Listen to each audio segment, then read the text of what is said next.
রাজধানীর পল্লবীতে শিশু রামিসাকে ধর্ষণ ও হত্যায় দায় স্বীকার করেছে অভিযুক্ত সোহেল রানা। বুধবার দুপুরে আদালতে তোলা হলে সোহেল রানা ও তার স্ত্রী স্বপ্না আক্তারকে কারাগারে পাঠানোর নির্দেশনা দেয়। অপরাধীদের দ্রুত বিচার চান আইনজীবীরা। এজন্য পুলিশকে দ্রুত চার্জশিট জমা দেওয়ার আহ্বান জানান তারা। দ্বিতীয় শ্রেণীর শিক্ষার্থী রামিসা মঙ্গলবার বোন রাইসা আক্তারকে প্রাইভেট পড়তে যাওয়ার জন্য এগিয়ে দিতে বাসা থেকে বের হয়। এরপর আর ফিরে আসেনি রামিসা। পুলিশ জানায়, শিশুটিকে নৃশংসভাবে হত্যা করে প্রতিবেশী সোহেল রানা। রামিসা নিখোঁজ হওয়ার প্রায় 1 ঘন্টা পর পাশের ফ্ল্যাট থেকে উদ্ধার হয় মরদেহ। পুলিশের প্রাথমিক ধারণা, শিশুটিকে ধর্ষণের পর হত্যা করা হয়েছে। মঙ্গলবারই গ্রেপ্তার হয় অভিযুক্ত সোহেল রানা ও তার স্ত্রী।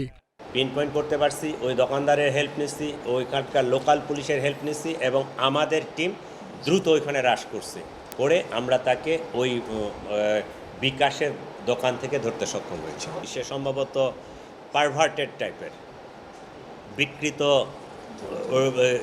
যৌন রুচি সম্পন্ন একটা লোক। তো তার ওয়াইফকেও সে বিভিন্নভাবে টর্চার করছে বা করছে, যেটা তার ওয়াইফ বলল। বুধবার ঢাকার চিফ মেট্রোপলিটন ম্যাজিস্ট্রেট আদালতে তোলা হয় সোহেল রানাকে। পরে বিচারক আমিনুল ইসলাম জুনায়েদের আদালতে 164 ধারার জবানবন্দি দেন সোহেল রানা।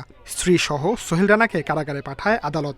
শুধুমাত্র বিচার বিভাগের বিচারকদের একটু তৎপরতা এবং পুলিশ ডিপার্টমেন্টের যে তদন্তের তৎপরতা এবং অন্যান্য যারা সংশ্লিষ্ট আছে তাদের সকলের তৎপরতার মাধ্যমে একটি দৃষ্টান্তমূলক বিচার সম্পন্ন করলে, দৃষ্টান্তমূলক শাস্তি যখন সমাজে প্রতিষ্ঠিত হবে, তখন সমাজ কিন্তু একটা মেসেজ পাবে।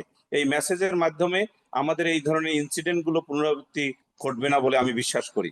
পুলিশ চাইলে 15 দিনের মধ্যে এই হত্যাকাণ্ডের চার্জশিট জমা দেওয়া সম্ভব বলেও মনে করেন আইনজীবী। Sajjad Hossain, independent news, Dhaka. বিচারহীনতার সংস্কৃতি ও দীর্ঘসূত্রতায় বাড়ছে ধর্ষণ ও যৌন নির্যাতন। এছাড়া পারিবারিক ও ধর্মীয় মূল্যবোধের অভাবে বাড়ছে নৃশংসতা। পল্লবীতে শিশু রামিসা হত্যার ঘটনা বিশ্লেষণ করে এমন মন্তব্য করেছেন মানসিক রোগ বিশেষজ্ঞরা। এ ধরনের অপরাধকে সামাজিক ও রাষ্ট্রীয় সংকট বলছেন অপরাধ বিশ্লেষকেরা। পল্লবীর 8 বছরের শিশু রামিসা, তাকে ধর্ষণ ও হত্যার অভিযোগ স্বীকার করেছে প্রতিবেশী সোহেল রানা। এই হত্যাকাণ্ডে সহায়তার অভিযোগে গ্রেপ্তার করা হয়েছে সোহেল রানার স্ত্রী স্বপ্নাকেও। শিশুটির মরদেহ লুকিয়ে ফেলতে মাথা বিচ্ছিন্ন করে দুজনে। ইনসিকিউর ফিলিং থেকেও কিন্তু নানা রকমের নিজেকে সার্ভাইভালের জন্য অনেক রকমের অপরাধ প্রবণ হয়ে উঠতে পারি, এবং এই যে তার মধ্যে একটা অপরাধের মধ্যে কিন্তু একটা গ্র্যাটিফিকেশন আছে, সেই গ্র্যাটিফিকেশনের সে আনন্দ, সেটাও কিন্তু সেটার মধ্যে সেও ঢুকে যেতে পারে। অপরাধ বিশ্লেষকদের মতে বিকৃত যৌনাচারের শিকার হয়েছে শিশু রামিসা। এছাড়া হত্যা ও মরদেহ লুকানোর চেষ্টাকে ব্যাখ্যা করছেন পরিকল্পিত অপরাধ হিসেবে। এ ধরনের হত্যাকাণ্ডকে মানবিক ও সামাজিক সংকট বলছেন বিশ্লেষকেরা। যেগুলো ক্রিমিনাল, সে প্রথম দিকে ফার্স্ট টাইম ক্রিমিনাল থাকে, কিন্তু পরবর্তীতে সে আস্তে আস্তে এই ক্রাইমটা বারবার করতেছে, সে রিঅফেন্ডার হচ্ছে, সে আস্তে আস্তে ফার্স্ট টাইম অফেন্ডার থেকে সে হেবিচুয়াল অফেন্ডার হয়ে যাচ্ছে। এই যে হেবিচুয়াল অফেন্ডার পর্যন্ত যাওয়ার আগেই আমাদেরকে তাকে থামিয়ে দিতে হবে। বিশেষজ্ঞের মতে অপরাধীর অতীত ঘাটলেই বেরিয়ে আসবে বর্বরতার কারণ। অভিযুক্ত সোহেল রানা ও স্বপ্নার সামাজিক, পারিবারিক ও ধর্মীয় মূল্যবোধের ঘাটতি রয়েছে বলে মনে করেন তিনি। তার মূল্যবোধের জায়গায় একটা খুব বড় ধরনের তার ফাঁক ফোকর ব্যাপারটা ছিল, অর্থাৎ সে যে পরিবেশে বেড়ে উঠেছে সেখানে তার হয়তোবা এ ধরনের অনেক রকমের অপরাধের মধ্যে দেখে বেড়েছে। স্বাভাবিক মানুষের মধ্যে মানবিক জায়গাটা তৈরি হয়, সেই জায়গাটা ডেফিনেটলি তার সেভাবে তৈরি হয়নি। সমাজবিজ্ঞানীরা বলছেন, নৃশংসতা রোধে অপরাধীর দ্রুত ও দৃষ্টান্তমূলক শাস্তি নিশ্চিত করতে হবে। এছাড়া জনসচেতনতার দায়িত্ব নিতে হবে রাষ্ট্র ও সমাজকে। রেজওয়ানুল হক, ইন্ডিপেন্ডেন্ট নিউজ, ঢাকা। এ বিষয়ে আলোচনা করতে আমাদের সঙ্গে যোগ দিচ্ছেন অপরাধ বিশ্লেষক মোহাম্মদ সাখাওয়াত হোসেন। জনাব মোহাম্মদ সাখাওয়াত হোসেন, আপনাকে স্বাগত। প্রথমে আপনার কাছে জানতে চাচ্ছি যে দুর্ভাগ্যজনকভাবে শিশু ধর্ষণ এবং হত্যার ঘটনা বাংলাদেশে কিন্তু নতুন কিছু নয়। কিছুদিন পরপরই এমন নৃশংসতা সবাইকেই নাড়া দেয়, কিন্তু এসব মামলার কখনোই দৃষ্টান্তমূলক কোনো শাস্তি কখনো দেখা যায়নি। এর কারণ কি বলে আপনি মনে করছেন? আপনাকে ধন্যবাদ। আমরা যদি যারা সমাজবিজ্ঞানী, আমরা অপরাধ বিজ্ঞানের সমাজবিজ্ঞানীদের যে বিভিন্ন উদ্ধৃতি ব্যাখ্যা বিশ্লেষণ সেটা পড়ার চেষ্টা করি। এরকম একজন সমাজবিজ্ঞানী ইমিল ডুরকেম সাহেব বলেছেন, সমাজের অস্তিত্ব যতদিন থাকবে সমাজে ততদিন অপরাধ থাকবে।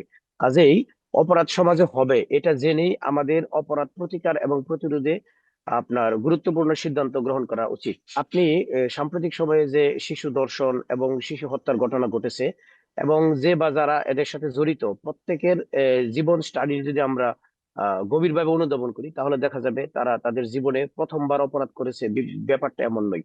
এবং এই যারা অপরাধী তারা বারংবার অপরাধ করেছে এবং বারংবার অপরাধ করার কারণে তাদের মনে বদ্ধমূল ধারণা হয়েছে তিনি যদি অপরাধ করেন তাহলে কোনো না কোনো ভাবে সে অপরাধ থেকে সে নিজেকে মুক্ত করতে পারবেন। এবং আপনি এই কিছুক্ষণ পূর্বে যে প্রতিবেদনগুলো প্রকাশ করেছেন সেখানে অধিকাংশই বলার চেষ্টা করেছেন আমরা দৃষ্টান্তমূলক শাস্তি নিশ্চিত করতে পারি না। দৃষ্টান্তমূলক শাস্তি নিশ্চিত না করার কারণেই এই অপরাধীরা খুব মানে আগ্রহ নিয়ে আবার পরের বার অপরাধ করে। এখন অপরাধীকে শাস্তি দেওয়ার উদ্দেশ্য হচ্ছে মূলত তাকে অপরাধ থেকে নিবৃত্ত করা। এর পাশাপাশি অন্যান্য যারা এরকম মোটিভেটেড অফেন্ডার কিংবা অপরাধ করতে পারে তাদের কাছে একটা বার্তা প্রদান করা যে আপনি যদি অপরাধ করেন তাহলে আপনার রাজনৈতিক পরিচয় কিংবা অর্থনৈতিক পরিচয় কিংবা সামাজিক পরিচয় যাই হোক না কেন সরকার আপনাকে আপনার বিচারের মুখোমুখি করবে। কিন্তু এ ধরনের দৃষ্টান্তমূলক শাস্তি আমরা নিশ্চিত করতে পারি না ইতিপূর্বে, যার পরিপ্রেক্ষিতে দেখা যাচ্ছে এই শিশু ধর্ষণ শিশু নির্যাতনের ঘটনা বারংবার বেড়েই চলছে।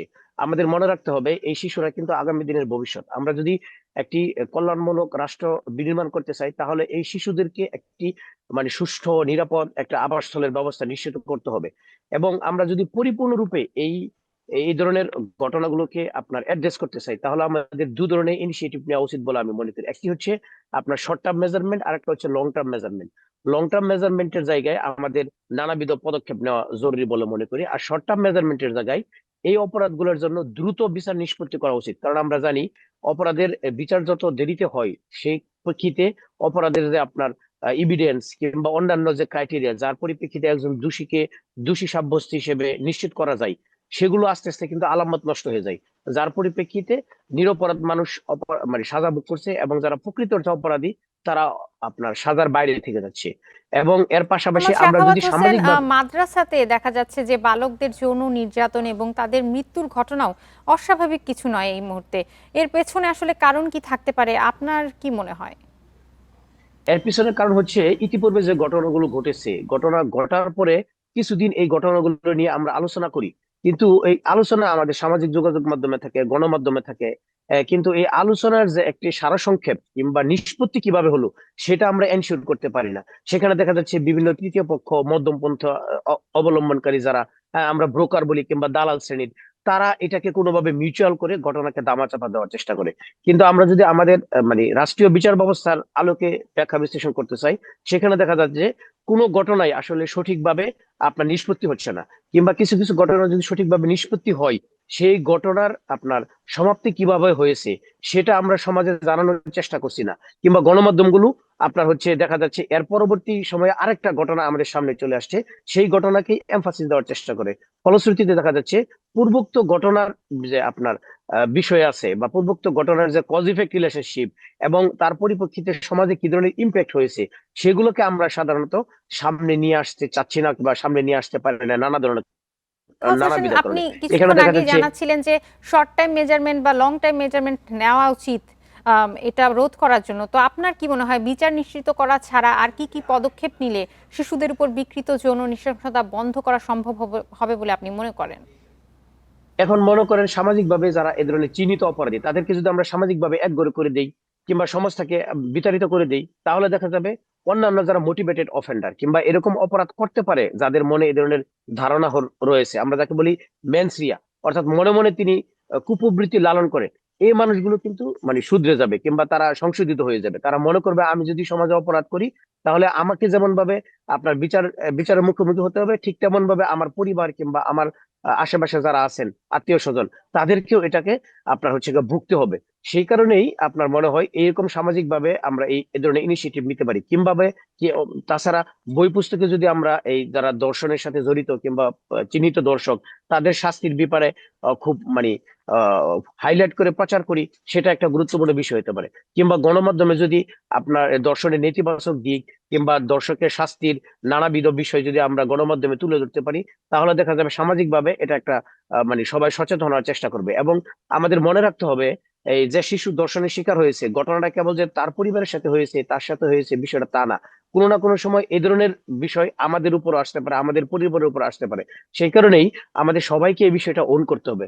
আমরা সমাজে দেখার চেষ্টা করেছি বা দেখছি যে একটা ঘটনা যদি কারো উপর ঘটে, আমরা মনে করি যে ঘটনাটা আসলে তার উপর ঘটেছে, সুতরাং এ বিষয়ে আমার চিন্তা ভাবনা করলে না সাখাওয়াত হলেই হোসেন, নয়। আমাদের সবাইকেই সচেতন হতে হবে। মোহাম্মদ সাখাওয়াত হোসেন, আপনাকে অসংখ্য ধন্যবাদ আমাদেরকে সময় দেওয়ার জন্য। এই বিষয়ে আরো জানাতে চট্টগ্রাম থেকে যুক্ত হচ্ছেন সহকর্মী অনুপম শীল। অনুপম শীল, চট্টগ্রামে হামের পরিস্থিতি সম্পর্কে জানাবেন। নতুন রোগী কতজন আক্রান্ত হয়েছে এবং পর্যাপ্ত চিকিৎসা পাচ্ছে নাকি? তার সাথে আরেকটা বিষয় জানতে চাচ্ছি, চট্টগ্রাম মেডিকেলে পিআইসিইউর শয্যা সংকট রয়েছে, তো সেই ক্ষেত্রে প্রশাসনের পক্ষ থেকে বা হাসপাতালের পক্ষ থেকে কোনো শয্যা বাড়ানোর কোনো পদক্ষেপ নেওয়া হয়েছে কিনা? কর্তৃপক্ষ কি বলছে? আমরা এখন চট্টগ্রাম মেডিকেল কলেজ হাসপাতালের একেবারে জরুরি বিভাগের সামনেই আছি। আমরা যে জরুরি বিভাগটি আপনি দেখছেন, অর্থাৎ এই হাসপাতালটিতে চট্টগ্রাম ছাড়াও 3 পার্বত্য জেলা, সাম্প্রতিক সময়ে কক্সবাজারের রোগীরা খুব একটা আসেন না, তবে ফেনী, নোয়াখালীরও বেশ কিছু মানুষ, কিন্তু অন্তত 3 কোটি মানুষ এই হাসপাতালটি থেকে বিভিন্নভাবে তারা নির্ভরশীল বা এখান থেকে চিকিৎসা নিয়ে থাকে। এবং এই হাসপাতালে আমরা যদিও বলছি যে হাম আক্রান্ত হয়ে বা হাম উপসর্গ নিয়ে 121 জন বা এরকম শতাধিক রোগী আছেন, শিশু আছেন, তবে বাস্তবতা হচ্ছে এই হাসপাতালটির বাইরে বিভিন্ন অন্যান্য যে হাসপাতালগুলো আছে, চট্টগ্রাম জেনারেল হাসপাতাল, চট্টগ্রাম মা ও শিশু হাসপাতাল বা বিভিন্ন প্রাইভেট হাসপাতাল, বেসরকারি হাসপাতাল, সেখানে আরও বিপুল সংখ্যক শিশু আছেন যারা হামের উপসর্গ নিয়ে তারা চিকিৎসাধীন আছেন। এবং এই উপসর্গ নিয়ে চিকিৎসাধীন যারা আছেন তাদের জন্য যে আইসিইউ ব্যবস্থাপনা সরকারিভাবে এখানে মাত্র 15টি, 20টির মধ্যে 5টি অন্যান্য রোগীদের জন্য। এবং বোঝাই যাচ্ছে যে এই প্রতিদিন অন্তত 10 থেকে 15 জন নতুন রোগী ভর্তি হচ্ছে, শতাধিক রোগী ওয়ার্ডে আছে, এবং সুতরাং বোঝা যাচ্ছে যে প্রয়োজনের তুলনায় এটি কতটা অপ্রতুল। এবং এই প্রেক্ষাপটে আমরা দেখছি যে অনেক রোগীকে আসলে অপেক্ষা করতে হচ্ছে সিরিয়াল দিয়ে, এবং ক্ষেত্র বিশেষে আমরা দেখছি যে বেশিরভাগ রোগী কিন্তু প্রয়োজনের সময় এই আইসিইউ সেবা সেটি পাচ্ছেন না। এবং যারা পাচ্ছেন তাদেরকেও এই হাসপাতালে প্রতিদিন 10 থেকে 12 হাজার টাকার আইসিইউর যে ঔষধপত্র সেগুলো কিনে দিতে হচ্ছে। গত পরশুদিন আমরা দেখেছি যে একটি হাই ফ্লো যে অক্সিজেন সরবরাহ করার জন্য যে পাইপ, সেই পাইপটি যথাসময়ে এখানে বাজারে পাওয়া যাচ্ছিল না, কিনে এনে দিতে পারে নাই বলে একজন শিশুর মৃত্যু হয়েছে, এরকম খবরও আমরা এই চট্টগ্রাম মেডিকেল কলেজ হাসপাতালে পেয়েছি। তো সামগ্রিকভাবে অবস্থা খুবই সংকটাপন্ন বলা যায়, অর্থাৎ প্রতিদিনই উপসর্গ নিয়ে শিশুরা মারা যাচ্ছে। এবং যদিও বলা হচ্ছে সরকারি হিসেবে মাত্র একজন, এক্ষেত্রে একটি এই হিসেবে শুভঙ্করের ফাঁকি আছে, এবং যেটি উপসর্গ, বেশিরভাগ ক্ষেত্রে আমরা দেখছি যে অনেক শিশু সুস্থ হয়ে বাড়ি ফেরার পরে যে হামের যে পরীক্ষার যে রেজাল্ট সেটি পাওয়া যাচ্ছে, অর্থাৎ চট্টগ্রামে হামের পরীক্ষাটিও করা যাচ্ছে না। যদিও বিআইটিএডিতে ব্যবস্থাপনা আছে, কিন্তু তারপরও এই হামের নমুনা পাঠাতে হচ্ছে ঢাকায়। এটি কেন করা হচ্ছে সে বিষয়ে কোনো স্পষ্ট বক্তব্য স্বাস্থ্য বিভাগের নেই। আর এখানে যে বিশেষ করে আইসিইউ সেবা বাড়ানোর জন্য যে উদ্যোগ, সেটি আসলে এখনো বেশ দীর্ঘ পথ পরিক্রমা, অর্থাৎ ফাইলে বন্দী আছে, জনবল বাড়ানোর বিষয় আছে, যেটি আমরা একটু আগের খবরও বলছিলাম, এবং ওষুধপত্র সেগুলো সরকার থেকে প্রাপ্তির বিষয় আছে। সবকিছু মিলিয়ে একটি বলা যায় যে সংকটময় পরিস্থিতি এই মুহূর্তে চট্টগ্রাম পার করছে। হামের পরিস্থিতি নিয়ে চট্টগ্রাম থেকে জানাচ্ছিলেন সহকর্মী অনুপম শীল। পরবর্তী সংসদ অধিবেশনে সংস্কার, বিদ্যুৎ সংকটের মতো বেশ কিছু জাতীয় ইস্যুতে বিরোধী দলের সাথে ঐক্যমত হতে পারে, এমন ইঙ্গিত দিলেন জাতীয় সংসদের চিফ হুইপ নুরুল ইসলাম মনি। এদিকে জনগণকে জিম্মি করে দাবি আদায় নয়, বরং গঠনমূলক সমালোচনা ও শান্তিপূর্ণ আন্দোলনে জোর দিচ্ছে বিরোধী দলীয় জোট। বিশ্লেষকরা বলছেন, তর্ক বিতর্কে গণতান্ত্রিক সৌন্দর্যই দেখা গেছে প্রথম অধিবেশনে। ত্রয়োদশ জাতীয় সংসদের প্রথম অধিবেশন চলেছে 12 মার্চ থেকে 30 এপ্রিল। বিরোধী দলের সক্রিয় অংশগ্রহণ এবং প্রধানমন্ত্রী ও সরকারি দলের গঠনমূলক বক্তব্য, সমালোচনা ও সংলাপে দীর্ঘদিন পর প্রাণবন্ত হয়েছে জাতীয় সংসদ। অনেক সরকারই গঠিত হয়েছে এবং পরিবর্তন হয়েছে। মুক্তিযুদ্ধ, জুলাই সনদ, সংস্কার প্রস্তাব, জ্বালানি সংকট, আইন শৃঙ্খলা ও অর্থনৈতিক পরিস্থিতি নিয়ে মাঝে মধ্যেই উত্তপ্ত হয় সংসদ। বিভিন্ন ইস্যুতে 4 বার ওয়াকআউট করে বিরোধী জোট। তবে প্রতিবারই তারা ফিরে এসে সংসদীয় প্রক্রিয়ার প্রতি তাদের অঙ্গীকারেরই প্রমাণ দিয়েছে। বাংলাদেশের সিকিউরিটিজ এন্ড এক্সচেঞ্জ কমিশন কিছু প্রতিশ্রুতি বাস্তবায়নে সরকারের অনীহার অভিযোগ থাকলেও আন্দোলনের নামে মানুষকে জিম্মি করার সংস্কৃতি থেকে বেরিয়ে আসার কথা বলছে বিরোধী দলীয় জোট। আমরা আওয়ামী লীগের মধ্যে বিরোধী দল হতে চাই না, যে আওয়ামী লীগ গান পাউডার দিয়া হোটেল কন্টিনেন্টাল এবং শেরাটন ছিল তখন নাম, সেখানে বাসে মানুষ পড়েছে এবং দিগম্বর করছে সরকারি কর্মকর্তাদেরকে দিয়ে। আমরা জাতীয় সংসদে সরকার সমালোচনা করব। গেল অধিবেশনে বিরোধী দলের তোলা বেশ কিছু বিষয়কে প্রধানমন্ত্রীর গুরুত্বের সাথে বিবেচনা করাকে ইতিবাচক হিসেবে দেখছেন অনেকে। নেক্সট সেশনে যেটা সবচেয়ে বড় বোমা ফুটবে সেটা হলো এই যে আমরা ঐক্যমত গঠন করব, এবং আমি বিশ্বাস করি যে আমরা সংসদীয় কমিটিও গঠন করবো সংবিধান সংশোধনের জন্য, আমরা বিদ্যুতের ব্যাপারে ঐক্যমত উঠাবো এবং আমরা অনেক বিষয়ে ঐক্যমত পোষণ করবো। এদিকে দীর্ঘদিন পর প্রাণবন্ত একটি সংসদ অধিবেশন উজ্জীবিত করেছে সংসদীয় সংস্কৃতিকে। এটিকে গণতান্ত্রিক কাঠামো ফিরে আসার ইঙ্গিত বলছেন বিশ্লেষকরা। অতীতে যে পার্লামেন্ট আমরা দেখেছি সেটা রাবার স্টাম্প টাইপের পার্লামেন্ট, এবং বিরোধী দল যেটি ছিল সেটি ওইভাবে আসলে কোনো বিরোধী দল হয় না, কার্যকর একটি সংসদ যেটাকে আমরা বলি। এই পার্লামেন্টের মাধ্যমে কিন্তু সেটা কিন্তু হয়েছে। আমার মনে হয় যে এটি একটি ইতিবাচক দিক, দুই দলেরই আন্তরিকতা এখানে আছে। সংসদ নেতা ও বিরোধী দলীয় নেতাসহ 220 জন সংসদ সদস্য এবারই প্রথমবার নির্বাচিত হয়ে এসেছেন। তাদের ভুল ত্রুটি হওয়ার আশঙ্কা থাকলেও বাস্তবে তেমন কিছু ঘটেনি বলেও মনে করেন বিশ্লেষকরা। সামনের দিকে এগিয়ে নিয়ে যাওয়া সম্ভব। রেজওয়ানুল হক, ইন্ডিপেন্ডেন্ট নিউজ, ঢাকা। বৈধতা হারানো সুপ্রিম কোর্ট সচিবালয়ের 15 কর্মকর্তাকে প্রত্যাহার করায় নতুন করে শুরু হয়েছে আলোচনা সমালোচনা। এ নিয়ে তীব্র প্রতিক্রিয়া জানিয়েছেন আইনজীবী নেতারা। জামায়াতপন্থীরা সরকারের এ সিদ্ধান্তকে আদালত অবমাননা দাবি করে আইনি চ্যালেঞ্জের কথা বলেছেন। তবে বিএনপিপন্থী আইনজীবীরা মনে করেন এতে আদালত অবমাননা হয়নি।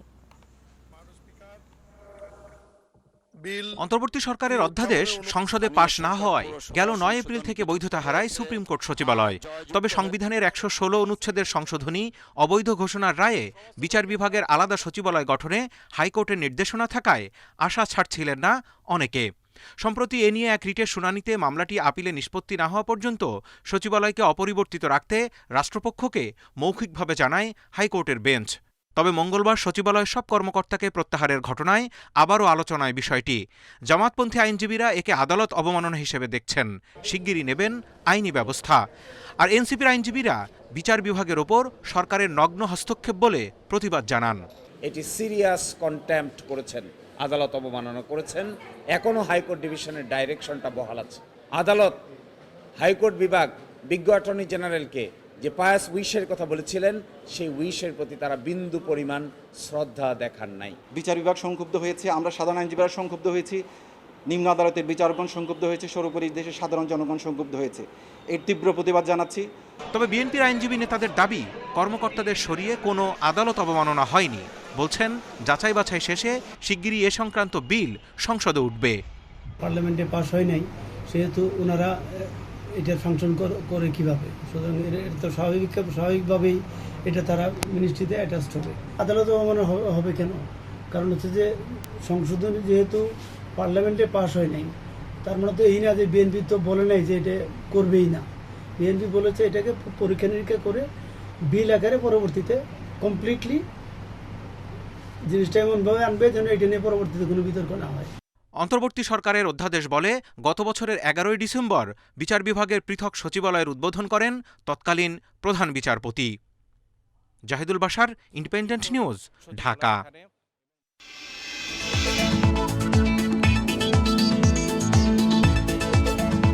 ঈদুল আজহার সময় কোরবানির পশু কেনার ক্ষেত্রে সাধারণত শহরের মানুষই হাটে না গিয়ে খামারে যান।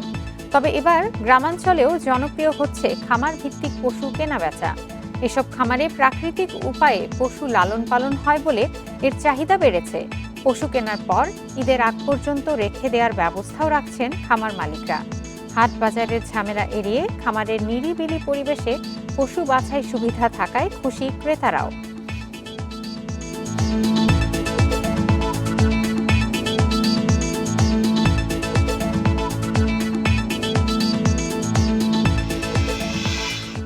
এ নিয়ে প্রতিবেদন থাকছে সংবাদের শেষ অংশে। হাওরে অতিবৃষ্টি আর পাহাড়ি ঢলে চালের ক্ষতি ১,১২৮ কোটি টাকার। কৃষি সম্প্রসারণ অধিদপ্তর বলছে, ক্ষতিগ্রস্ত কৃষকের সহায়তায় ঈদের পর থেকে বিশেষ আর্থিক প্রণোদনা প্যাকেজ ঘোষণা করা হবে। এদিকে হাওরে ফসল হানির নেতিবাচক প্রভাব পড়েছে রাজধানীর বাজারগুলোতে। খুচরায় না বাড়লেও পাইকারি বাজারে চালের দাম বস্তা প্রতি বেড়েছে ১০০ টাকার বেশি। চাল উৎপাদনের প্রধান মৌসুম বোরো, কিন্তু মৌসুমের মাঝখানে ডিজেল সংকটে সেচ বিঘ্নিত হওয়া এবং শেষ দিকে বৃষ্টি ও ঢলে ক্ষতিগ্রস্ত হয়েছে ধান। কৃষি সম্প্রসারণ অধিদপ্তর বলছে, সম্প্রতি অতিবৃষ্টির কারণে হাওরের জেলাগুলোতে ৪৯,০০০ হেক্টর ধানের জমি প্লাবিত হয়েছে। চালের ক্ষতি ২,৩০,৪০৬ টন, টাকার অঙ্কে যা ১১০০ কোটি টাকার বেশি।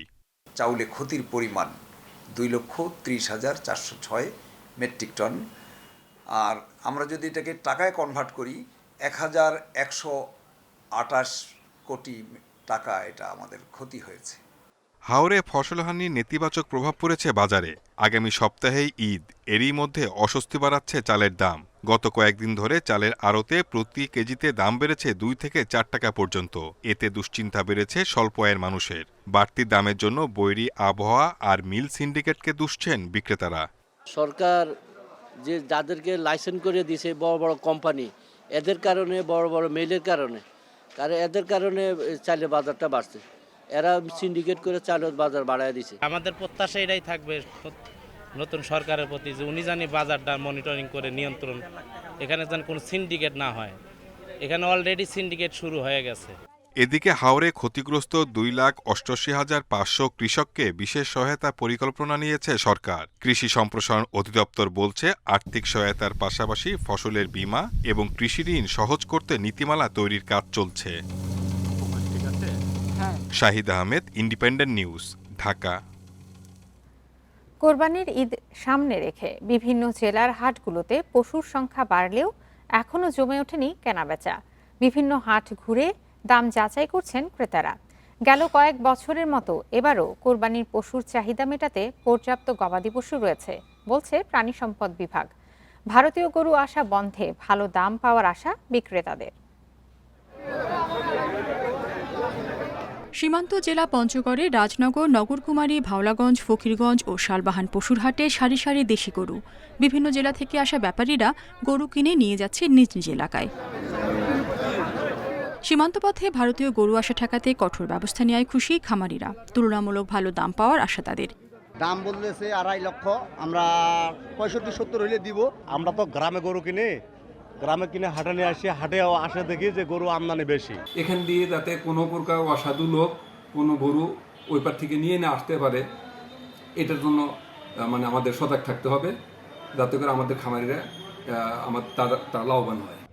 লালমনিরহাটে কোরবানির পশুর পর্যাপ্ত সরবরাহ থাকলেও এখনও সরগরম হয়নি হাটগুলো।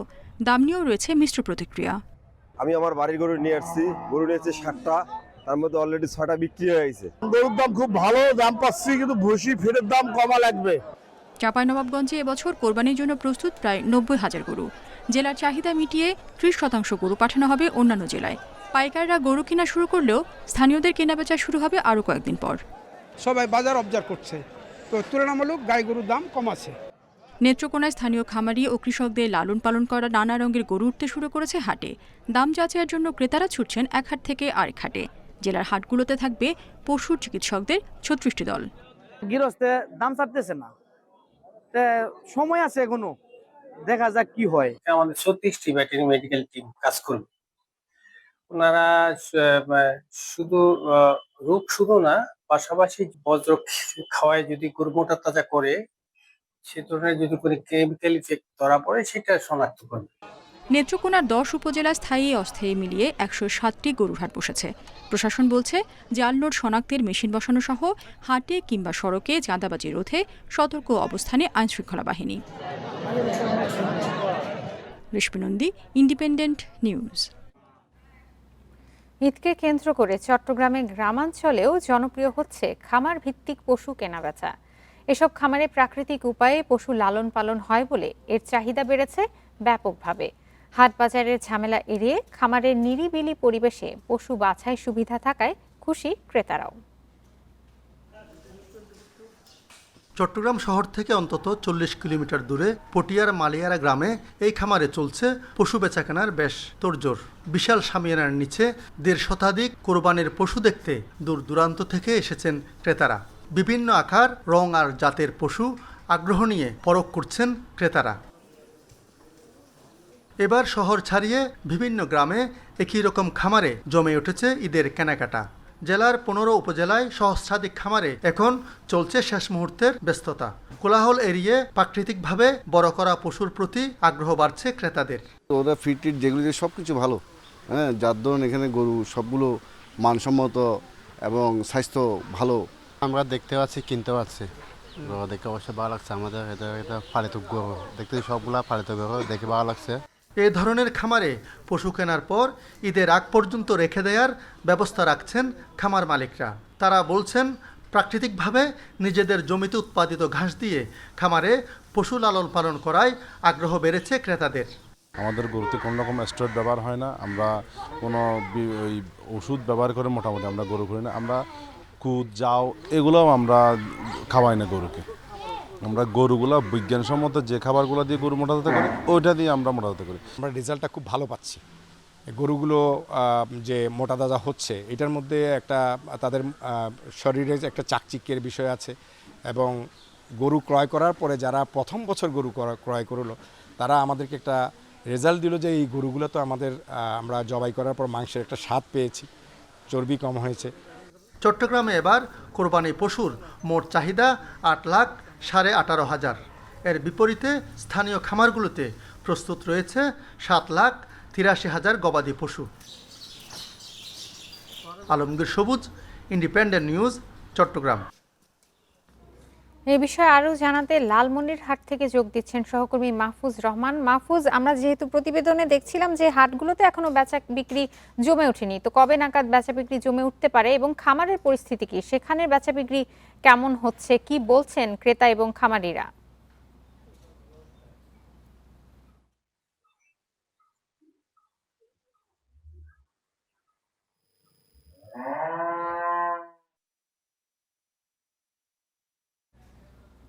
মাহফুজ, আপনি কি শুনতে পাচ্ছেন?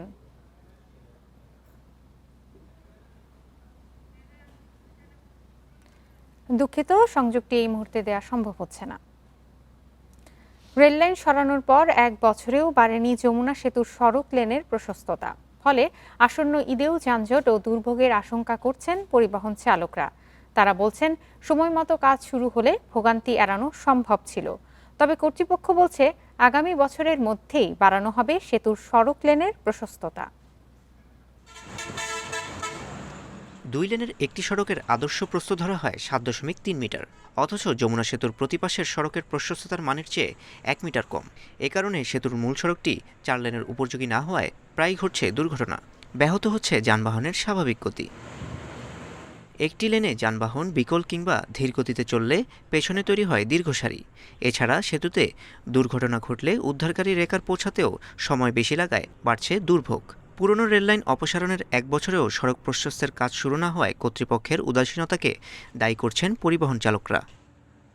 এক সাইডের লাইন একটু বড়, এক সাইডের লাইন একটু ছোট, এই কারণে দুইটা গাড়ি একসাথে একই গতিতে চালানো সম্ভব না। 2 লাইনের গাড়ি পাস হয়ে সারতে পারে না, এই কারণে যানজট সৃষ্টি হয়। লোড গাড়ি অনেকগুলো থাকে, তখন ওর পিছিয়ে গেলে জ্যাম হয়ে যায়, দেখা গেল যে 5 মিনিটে তো 15 মিনিট লেগে যায়। সেতুর সংকীর্ণতাই যানজটের অন্যতম প্রধান কারণ বলছেন আইন শৃঙ্খলা রক্ষাকারী বাহিনীর কর্মকর্তারা। 4 লেনের গাড়িগুলি যখন ব্রিজে ওঠে তখন কিন্তু 2টা বাস পাশাপাশি যেতে পারে না, যখন স্লো হয়ে যায় এই তেলটা কিন্তু আস্তে আস্তে চলে আসে, দুর্ঘটনা ঘটে থাকে। সেই ক্ষেত্রে কিন্তু আপনার দ্রুত খবর পাই এবং রেকার নিয়ে আসতে পারে। আর আমাদের এই 65 কিলোমিটার মধ্যে আমাদের কিন্তু 6টা রেকারও থাকবে। সড়কের প্রশস্ততা বাড়ানোর জন্য দরপত্র প্রক্রিয়া শেষ হয়েছে এরই মধ্যে। ঠিকাদারি প্রতিষ্ঠানের সঙ্গে চুক্তিও সম্পন্ন হয়েছে বলে জানিয়েছে সেতু কর্তৃপক্ষ। বর্তমানে এটা অনুমোদন প্রক্রিয়া চলমান আছে এবং আশা করা যায় মে মাসের মধ্যে আমরা ঠিকাদার নিয়োগ করতে সক্ষম হব এবং আগামী ঈদুল ফিতরের পূর্বেই আমরা এটার সুবিধা প্রাপ্ত হব। ঈদের আগে যমুনা সেতুর সড়ক লেনের প্রশস্ততা বাড়ানোর কাজ শুরু না হওয়ায় এবারও থেকেই যাচ্ছে ভোগান্তির শঙ্কা। Independent news. খামারে কোরবানির পশু কেনা বেচা নিয়ে জানাতে আমাদের সাথে যুক্ত হচ্ছেন লালমনিরহাট থেকে সহকর্মী মাহফুজ রহমান। মাহফুজ, লালমনিরহাটের হাটে কবে নাগাদ জমে উঠবে বেচা কেনা এবং খামারের বেচা কেনা কেমন হচ্ছে, কি বলছেন ক্রেতা এবং খামারিরা?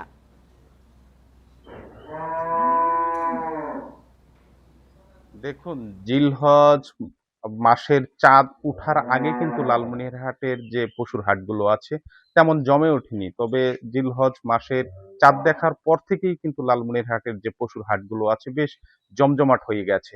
আমরা দেখছি যে গত কয়েকদিন থেকেই কিন্তু লালমনিরহাটের যে পশুর হাটগুলো আছে বেশ কেনা বিক্রি শুরু হয়ে গেছে। আমি দেখেছি যে খামারগুলোতেও কিন্তু কেনা বেচার যে ভিড় সেটি কিন্তু রয়েছে। ক্রেতারা কিন্তু বাজারের পাশাপাশি, হাটের পাশাপাশি কিন্তু খামারগুলোতে আসছেন এবং তাদের পছন্দ করছেন পশুগুলো এবং সেখান থেকে বিক্রি হচ্ছে। আমি কিন্তু এই মুহূর্তে রয়েছি একটি খামারের শেড ঘরে। সেখানে আমরা দেখেছি যে প্রায় শতাধিক গরু কিন্তু এখানে ছিল, সেখান থেকে প্রায় 50% গরু কিন্তু ইতিমধ্যে বিক্রি হয়ে গেছে। আমরা গতকালকে লালমনিরহাটের কালীগঞ্জ উপজেলার শিয়ালখাওয়া হাটে ছিলাম, সেখানেও দেখেছি যে প্রায় অনেক ক্রেতাই কিন্তু তাদের পছন্দের গরুগুলো কিনে নিয়ে গেছেন। আমি যদি একটু জানাই যে লালমনিরহাটে এবছরে কিন্তু পশুর দাম বেশ অনেকটা বৃদ্ধি পেয়েছে গত বছরের তুলনায়। সে অনুযায়ী কিন্তু মানুষ যারা বড় গরু পছন্দ করতেন তারা কিন্তু এবছর মাঝারি এবং ছোট গরু কিনতে কিন্তু তারা আগ্রহী হচ্ছেন। আমরা দেখেছি যে